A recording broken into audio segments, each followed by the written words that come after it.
In this tutorial, I'll be showing you how to change the speed of all clips in CapCut. Whether you want to slow-mo vibe or fast-paced edit, here's how to do it quickly and easily. First, import your video. Now drag the videos to the timeline, like this. Now if you want to move or edit them together, right-click and choose Group, like this. Click on OK. Now with all the clips selected, look at the top right under the editing panel and click on speed option right here. Now adjust the speed slider to make your clips faster or slower.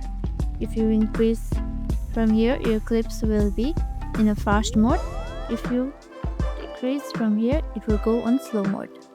All the selected clips will update at the same time, saving you tons of effort. Let's slow it down like this.